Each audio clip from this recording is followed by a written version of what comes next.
अंडे के बारे में आप जानते हैं? अंडे को आप इसलिए जानते हैं कि हजारों साल से ये मानव अस्तित्व के केंद्र में रहा है। भले ही आप इसे इतनी गंभीरता से ना लेते हो और सोचते हो कि अंडा ही तो है, लेकिन आप इसके कैल्शियम कार्बोनेट से बने खोल से अंदर झांकने को तैयार हो तो इसमें आपको ब्रह्मांड का सूक्ष्म रूप नजर आ जाएगा। शुरुआत करें तो पाएंगे कि सभी धर्म, अलग अलग परंपराओं, प्राचीन मिस्रवासियों, ग्रीक और रोमन और इनका साम्राज्य के निर्माण की कहानियों के केंद्र में अंडे रहे हैं। दक्षिणी कैलिफोर्निया में काहुइला लोग ब्रह्मांड के निर्माण को अंडे के टूटने से जोड़ते हैं। थोड़ा आगे पूरब में जाए तो नेब्रास्का और अयोवा की उमाहा जनजाति के लोग समुद्र में गिराए जा रहे अंडे के बारे में बताते हैं। वो कहते हैं कि अंडे के अंदर भविष्य में पैदा होने वाले हर बच्चे के माता पिता सोए हुए होते हैं।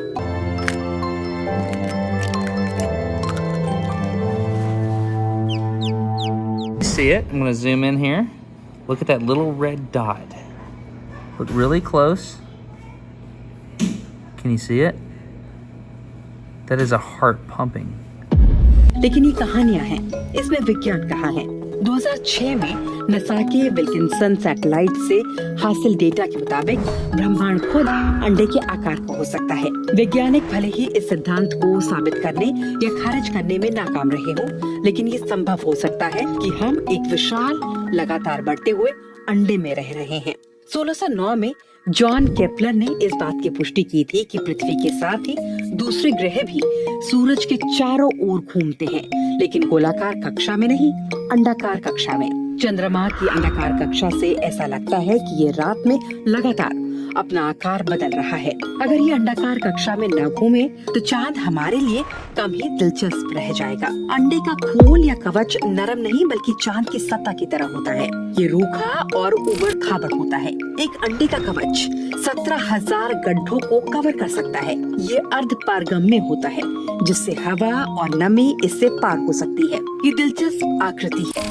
हो सकता है कि वास्तविक ब्रह्मांड का आकार अंडाकार हो, लेकिन ये आर्किटेक्चर डिजाइन का शीर्ष है। यहाँ एक ऐसा ढांचा है जिसमें कोई आंतरिक ठोस आधार नहीं है, फिर भी ये अपने अंदर के जीवन को बचाने और बढ़ाने में सफल है। Good job! I have tried for 5 years to get that to work, guys. And you guys witnessed it all working. अगर अंडे के खोल के एक बिंदु पर बाहरी दबाव लगता है तो ये पूरे गुंबद पर समान रूप से फैल जाता है। यही वजह है कि आप किसी अंडे को अपनी हथेली से नहीं कुचल सकते। प्रकृति के बिल्कुल दुरुस्त एरोडायनामिक्स डिजाइन को कैसे दिखाया जाए? एक अंडे में ना तो कोई शुरुआत होती है और ना ही इसका कोई अंत नजर आता है। तो डिजाइन के बारे में जानने की शुरुआत कहाँ से करें?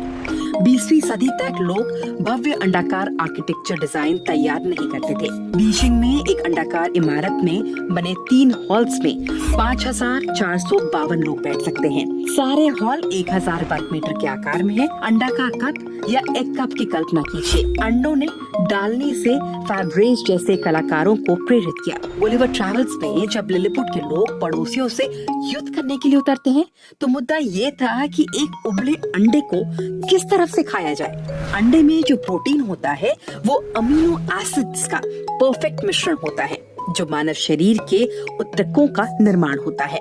इस मामले में ये माँ के दूध के बाद दूसरे नंबर पर है। हम अंडे की भुर्जी बनाते हैं, कुछ बनाते हैं, उसे बेक करते हैं। अगर आप ऑमलेट बनाते हैं तो आपको पता होता है कि आपको क्या करना चाहिए। जो लोग खाना नहीं बनाना जानते हैं, अगर उन्हें अंडा उबालना पता है तो ये उनके लिए काफी काम की चीज मानी जाती है। आप गूगल पर अंडा उबालने के तरीकों को सर्च कीजिए, आपको 1 अरब से ज्यादा सर्च मिलेंगे। इसका मतलब शायद कुछ लोगों के लिए ये उतना आसान नहीं रहा होगा जितना हम समझते हैं, लेकिन लोग मध्य युग से ही गहरे रंग के सजावटी अंडों से वसंत का स्वागत करते रहे हैं। लेकिन 1875 तक जॉन कैडबरी ने अपना पहला चॉकलेट एग नहीं बनाया था। अब ब्रिटेन में ही हर एक साल 8 करोड़ चॉकलेट एग बिक जाते हैं। ईस्टर पर ऐसा लगता है कि अंडा ही पहले आया होगा। अंडा पहले आया या मुर्गी वाली कहावत बेमानी हो जाती है।